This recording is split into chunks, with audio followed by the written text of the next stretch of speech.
Halo para Sobat Kito, gimana kabarnya? Semoga kita semua baik-baik saja ya. Hari ini kita akan melanjutkan membahas alur cerita Beyond Time Gate episode 19. Di episode sebelumnya, turnamen puncak ke-7 sudah resmi dimulai. Bahkan Tuan ke-7 memerintahkan untuk memusnahkan suku Duyung. Dan inilah dia, Beyond Time Gate episode 19. Simak sampai habis ya. Diperlihatkan sebuah pulau, tepatnya pulau wilayah suku Duyung, sedang terjadi penyiksaan dan pembunuhan terhadap beberapa orang. Menurut suku Duyung, kelemahan manusia terletak pada pikiran dan hatinya. Gimana Sobat Kito, setuju nggak? Di saat mereka, manusia, mulai dibunuh satu persatu, salah satu dari suku Duyung memerintahkan untuk membunuh manusia dengan beberapa cara. Di sana terlihat juga yang sedang bertugas mengawasi situasi area laut di sekitar pulau. Menurut suku Duyung, mereka adalah para pemburu dan manusia dari Sekte 7 Pupil Darah hanyalah buruan atau hanya sekedar mangsa. Seorang jenderal sedang memotivasi anak buahnya agar tidak takut untuk menghabisi para manusia karena selama ini menurut mereka, klan Duyung selalu dibuli dan sekaranglah saatnya melawan dan menghabisi manusia itu. Tak lama dari itu, para penjaga yang sedang mengawasi kondisi laut melihat cahaya yang mendekati area pulau. Seketika langit bergemuruh, tampak beberapa retakan pada ruang, tampak beberapa perahu melayang di udara. Dan ternyata, itu adalah perahu-perahu orang-orang dari Sekte 7 Pupil Darah. Tampak beberapa orang yang mengetahui, tampak panik dan berteriak. Sedangkan di atas kapal, tampak Suking bersama ketua divisi dan Zhangsan, pembuat perahu. Tiba-tiba mereka dikejutkan dengan kedatangan perahu raksasa yang mempunyai kekuatan besar. Ternyata itu adalah Tuan ke-7. Tuan ke-7 mengatakan karena suku Duyung telah mengkhianati perjanjian dan telah bersekutu dengan Sekte Mayat Laut, maka suku Duyung mendapatkan hukuman pemusnahan. Namun tiba-tiba, dari dalam laut muncul sebuah monster raksasa. Dia adalah penguasa Pulau Suku Duyung. Raksasa itu berkata seolah-olah tak pernah melakukan kesalahan. Dia mengungkit janji Sekte 7 Pupil Darah bahwa suku Duyung dan Sekte Pupil Darah akan saling melindungi dan membantu dan tidak akan pernah bermusuhan. Tapi mengapa sekarang Sekte Pupil Darah akan menghancurkan pulau suku Duyung dan menghabisi suku Duyung? Bahkan suku Duyung malah membalikan fakta, menuduh bahwa Sekte 7 Pupil Darah lah yang telah mengingkari perjanjian itu. Tuan ke-7 yang tak lagi sanggup mendengarkan ocehan raksasa itu mengeluarkan payung kecil dari jubahnya. Payung itu melayang setelah tepat berada di atas penguasa pulau. Payung itu perlahan menjadi besar dan terus membesar di dalamnya terlihat seekor naga yang terus berputar. Setelah itu, payung itu mengeluarkan ribuan bola api yang menghujani Pulau Duyung. Orang-orang suku Duyung pun panik, berlarian berusaha menyelamatkan diri dari hujan bola-bola api itu. Seketika bola api itu menghantam dan menghancurkan apapun. Pembantaian dimulai. Semua murid diperintahkan menyerbu dan membunuh para anggota suku Duyung. Para murid Pupil Darah dengan segera terjun dari perahu mereka dan mulai menghabisi para suku Duyung. Suking dan ketua divisi tak mau ketinggalan, mereka berdua pun turun dan mulai membabat habis para suku Duyung. Tampak Suking dengan kecepatannya, dia dengan brutal membunuh para suku Duyung yang ada di depannya. Senjata andalannya menembus tubuh para suku Duyung. Satu persatu orang-orang suku Duyung tumbang dan mati. Darah berhamburan seperti pembantaian massal. Suking terus berlari sambil menebas dan menusukkan senjatanya hingga dia melihat sebuah peta. Dia mendekat dan mencari keberadaan sebuah menara. Setelah menemukan, Suking segera menuju ke tempat menara itu. Karena di daerah itu dilapisi dengan sebuah formasi, Suking pun memanggil Lingzi untuk memecahkan formasi itu. Namun kekuatan Lingzi yang tak seberapa, ia gagal memecahkan formasi itu. Di sana terdapat berserakan tulang manusia dan ternyata itu tempat menara tulang yang dibuat dari tulang para murid Sekte 7 Pupil Darah. Tiba-tiba terlihat seseorang dari kejauhan. Orang itu berkultivasi pembangunan pondasi. Orang itu pun berdalih jika merekalah yang selama ini ditindas dan dizalimi oleh Sekte Pupil Darah. Dengan sangat tenang dan percaya diri, dia akan menghabisi Suking. Namun Suking yang tak suka basa-basi dan banyak bacot, belum orang itu sempat mencabut pedangnya, Suking berkelebat dengan sangat cepat, secepat kilat melesat dan membabat orang itu hingga mati. Saking cepatnya gerakan Suking, bahkan Lingzi pun tak bisa melihatnya dengan jelas. Dia hanya bengong mengetahui orang dari suku Duyung telah tersungkur dan tak bernyawa lagi. Bahkan menara tulang itu pun ikut hancur. Ledakan dahsyat terjadi, bola api berhamburan ke arah Suking. Dengan cepat, Suking mengeluarkan perahu saktinya dari ruang penyimpanan, kemudian dia pergi sambil menghindari bola-bola api yang berterbangan.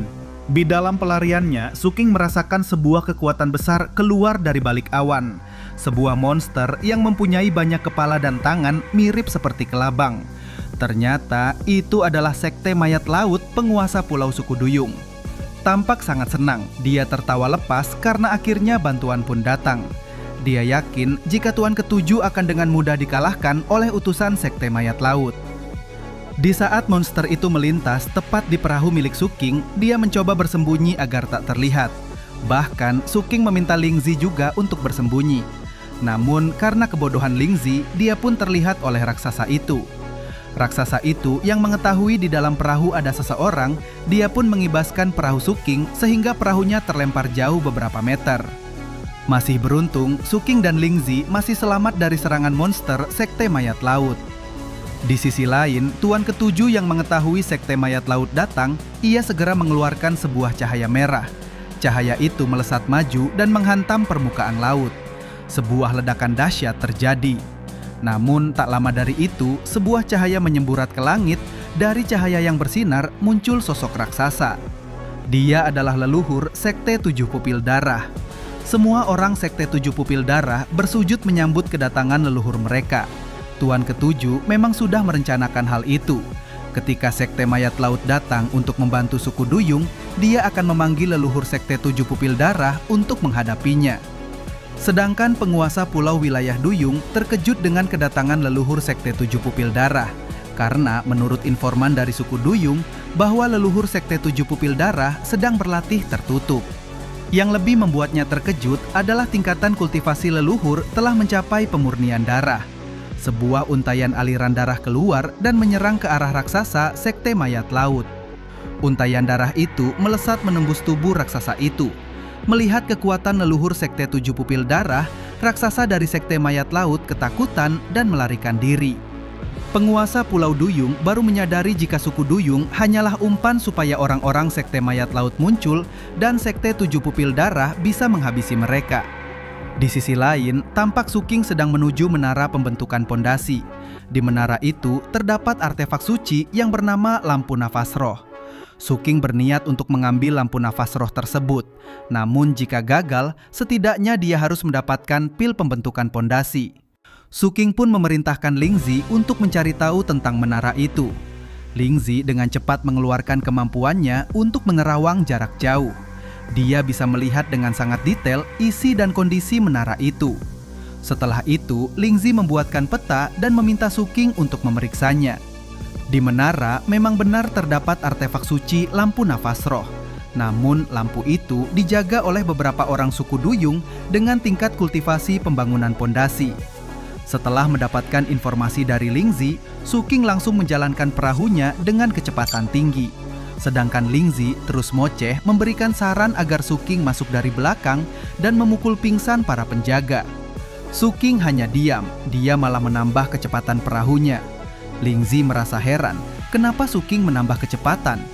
Belum hilang rasa herannya, Suking malah menambah lagi kecepatan perahunya dengan kecepatan penuh, sehingga membuat Lingzi terpental ke belakang. Perahu itu berjalan dengan kekuatan penuh. Bahkan ketua divisi yang telah berada di sana pun tertabrak dan ikut terbawa perahu itu. Untuk ketua divisi, tingkat kultivasinya tinggi sehingga dia tak mengalami luka atau cedera. Semakin lama, perahu semakin cepat meluncur ke arah menara dan menabrak menara itu. Semua penjaga terpental, bahkan ketua tim mati. Sedangkan perahu itu mendarat tepat di dekat artefak lampu roh yang menjadi incaran Suking. Suking mengeluarkan senjata dari perahu untuk membombardir para suku Duyung yang tersisa. Sedangkan Lingzi, biar dianggap berguna, dia pun ikut serta membunuh salah satu penjaga di sana. Setelah itu, ia kembali masuk ke dalam tembak Suking. Di saat Suking mendekati lampu nafas roh, tiba-tiba tentakel hitam miliknya keluar dan berubah menjadi monster, lalu mencoba akan menelan lampu nafas roh tersebut. Namun tak berhasil karena Suking dengan cepat menekan monster tentakel itu. Setelah meneliti dengan seksama, Suking mengingat perkataan ketua divisi. Ketua bilang di dalam lampu nafas roh terdapat petunjuk keberadaan kuil bencana. Supaya lebih aman dan tak diketahui orang jika Suking memiliki lampu nafas roh, karena lampu nafas roh ini memiliki aura yang sangat tinggi, maka dia menitipkannya pada tentakel hitam miliknya. Tak lama, tentakel itu menelan bulat-bulat lampu nafas roh itu dan kemudian kembali pada tubuh Suking. Suking yang tak mau rugi, dia bergerak untuk mencari harta lainnya dan dia pun berhasil menemukan pil pembangunan pondasi. Dan di saat itu juga ketua divisi muncul. Sepertinya dia mengetahui jika Suking mendapatkan lampu nafas roh. Dia mengatakan jika lampu nafas roh hanyalah tiruan dari lampu kehidupan. Suking terkejut dan merasa penasaran tentang lampu kehidupan. Karena Suking mendesak, ketua divisi pun menjelaskan tentang lampu kehidupan. Jadi, kultivator pembentukan fondasi dibedakan dengan api kehidupan. Mereka mengkultivasi satu api kehidupan disebut pembentukan fondasi awal. Dua api berarti tahap menengah, dan satu lampu kehidupan kekuatannya setara dengan satu api kehidupan. Namun dalam sejarah, belum ada yang mengkultivasi lampu kehidupan. Lampu kehidupan hanya bisa diwariskan, jadi di dunia ini sangatlah langka.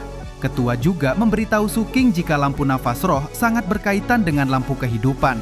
Ketua menyarankan untuk naik level, sebaiknya Suking memperbanyak pil pembentukan pondasi daripada menggunakan lampu kehidupan.